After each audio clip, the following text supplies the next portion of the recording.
फरीदाबाद में अपराध बेलगाम होता जा रहा है। ताजा मामला ओल्ड फरीदाबाद का है, जहां घर से सामान लेने के लिए निकले युवक और उसके भाई पर अज्ञात अपराधियों ने चाकुओं से हमला कर दिया। घायल युवक हिमांशु की मां ने बताया, उन्होंने अपने छोटे बेटे को खाना लेने के लिए मार्केट भेजा था। बाद में पता चला कि उनके दोनों बच्चों पर जानलेवा हमला हुआ है। उन्होंने पुलिस पर इस मामले में आरोपियों पर सही से कार्रवाई नहीं करने का भी आरोप लगाया।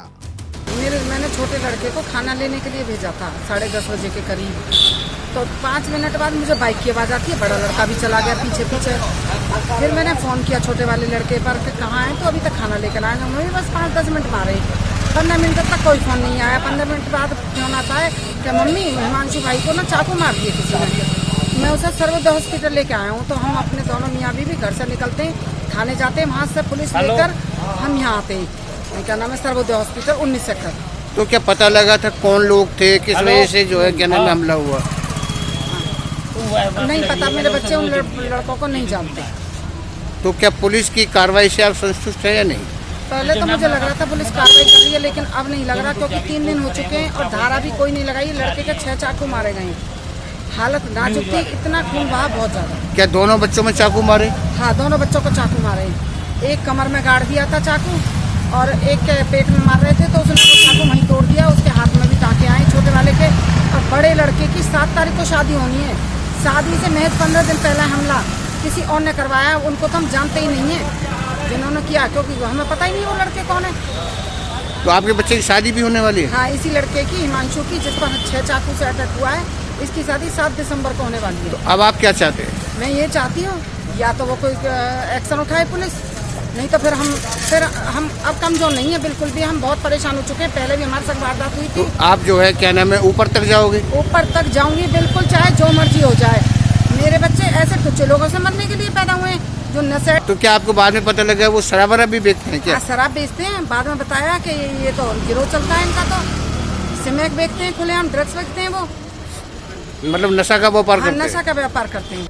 हिमांशु की मां ने आगे बताया कि उनके दोनों घायल बेटों का अस्पताल में इलाज चल रहा है।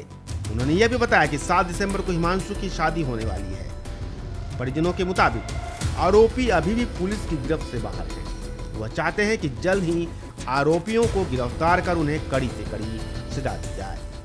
वहीं हिमांशु ने बताया कि उनका भाई मीट मार्केट में खाना लेने के लिए गया था। वहां 2 अपराधियों ने उनके भाई को पकड़ रखा था, जहां कहासुनी हुई और आरोपी ने उन पर चाकुओं से हमला कर दिया। हुआ ऐसा था कि छोटा वाला भाई खाना लेने के लिए गया। वहाँ कहाँ पर?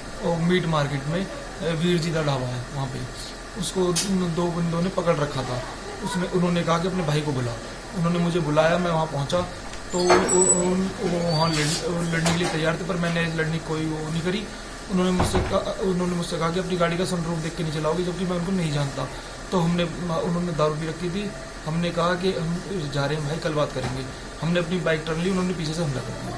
तो क्या आप या आपको छोटे भाई उन लोगों को जानते हो? नहीं, हम नहीं जानते। ये भी नहीं जानते कि अड़ोसी पड़ोसी हैं कौन? नहीं, मैं नहीं जानता इस बात। तो फिर वो इस बात की लेकिन शिकायत क्यों कर रही थी? वो उनको पता, वो मुझे नहीं पता। तो क्या आपने कंप्लेंट दे दी? कंप्लेंट वो तो छोटा वाले भाई को पता होगी, क्योंकि मैं तो तुरंत हॉस्पिटल आ गया था। तो चाकू लगा था? हाँ, चाकू सुना है कि आपने जो चाकू एक तोड़ भी दिया था, छीन भी लिया था। ये तो मुझे नहीं पता, क्योंकि मेरे तो लग चुका, तो मैं तो वहाँ से तुरंत हॉस्पिटल आया। कंप्लेंट की भी आपको नहीं पता? कंप्लेंट की है, वैसे मुझे इतना पता चला है। वहीं हिमांशु के छोटे भाई कुणाल ने बताया कि मार्केट से खाना लेने के बाद रास्ते में बदमाशों ने उन्हें घेर लिया और बड़े भाई हिमांशु को बुलाने को कहा। जब हिमांशु वहां पहुंचा तो बदमाशों ने हिमांशु और कुणाल पर चाकुओं से ताबड़तोड़ हमला कर दिया। इस घटना में हिमांशु बुरी तरह से घायल हो गया। वहीं कुणाल पर भी अपराधियों ने चाकुओं से कई वार किए और धमकी देते हुए फरार हो गए। इधर घायल हिमांशु को कुणाल ने बेहोशी की हालत में अस्पताल पहुंचाया, जहां उनका इलाज चल रहा है। कुणाल ने बताया कि किसी पुरानी रंजिश की वजह से अपराधियों ने इस घटना को अंजाम दिया है। मैं रात को 21 तारीख को होटल से खाना लेने गया हुआ था। खाना लेने के बाद जैसे ही मैं स्कूटी पे बैठ रहा था, 2-3 लड़कों ने मुझे घेर लिया। घेरने के बाद उन्होंने मेरे से बोलते हैं कि इस गाड़ी का सनरूफ खोल के मत चला कर तू गाड़ी को। गली में थे, अगर निकालनी है ना तो सनरूफ खोल के मत चला कर। मैंने ठीक है भाई। वो मेरे से कहने लगे कि अपने बड़े भाई को बुला ले। मैंने कहा भाई क्यों? और अपने बड़े भाई को बुला ले, उनको बताऊंगा मैं। मैंने ठीक है बड़े भाई को बुला लेता हूँ। मैंने बड़े भाई को बुलाया। बड़े भाई ने बोला भाई इसने अपने लिए लिया गाड़ी, तुम्हारे लिए थोड़ी नहीं ली है गाड़ी। उन्होंने कहा ठीक है भाई। लोग इसने अपने शौक मौज के लिए लिए। बस गाड़ी इतनी बात हुई थी, मैंने स्कूटी स्टार्ट करी और बड़े वाले भाई ने बाइक स्टार्ट करी। जैसे ही हम चलने लगे पीछे से मेरे पे बड़े वाले भाई पे चाकू से वार करने लगे। कम से कम 3-4 बार करे। फिर बड़े वाले भाई उतरे, मैं भी तुरंत उतरा। फिर जो दूसरा बंदा था उसने मेरे पे वार करा चाकू से, जिसमें मेरे यहाँ चोट लगी है, यहाँ पे लगी है। 2-3 चाकू यहाँ लगे, एक लगा है चाकू यहाँ और एक यहाँ पे भी लगा है। मैंने उसका थोड़ा सा इंसिडेंट नहीं थे उसके चक्कर में।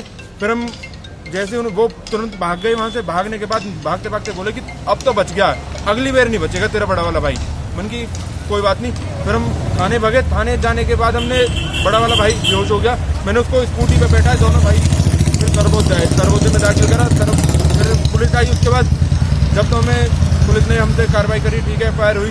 पहले तो अच्छा काम कर रही थी पुलिस, पर अब ऐसा नहीं लग रहा कि जैसा होना चाहिए। अभी तक आज 24 घंटे 48 घंटे होने वाले, पुलिस ने अभी तक उनको गिरफ्तार नहीं करा। तो क्या किस लिए आप पे हमला किया? सिर्फ इसी बात को लेके कि गाड़ी खोइए मत चलाए करो? नहीं सर, ऐसा तो नहीं हो सकता। देखो सनरूफ कोई भी खोल के चला सकता है अपनी गाड़ी। रोड टैक्स जमा कर रहे हैं, हम रोड पे चला रहे गाड़ी को। मुझे ऐसा लगता है कि पिछली रंजिश के तहत मतलब कोई ना कोई रंजिश है। हाँ जी। क्या आप लोग उन्हें जानते हो? सर ये तो दावा जानते नहीं है उनको। जिन्होंने हमारी लड़ाई हुई है उनको भी नहीं जानते। जिन्होंने हमारे को चाकू मारा मैं उनको जान सकता भी नहीं हूँ। तो अनजान व्यक्तियों से फिर आप हाँ ऐसे जबकि मैंने गलती से उनका नाम जो FIR दर्ज हुई है उसमें आदि कश्यप नाम करवा दिया, जबकि उसका नाम था अब्बू खटी। तो जब आप उन लोगों को जानते नहीं हो, फिर आप एक तरफ ये कह रहे हो कि उनसे रंजिश हो सकती है, तो रंजिश सर दूसरे के तहत रंजिश हुई है ना, क्योंकि सनरूफ तो कोई भी खोल के चला सकता है गाड़ी को भाई। ऐसा मार्केट में हर कोई चला रहा है, सबके पास सनरूफ की गाड़ी ज्यादातर।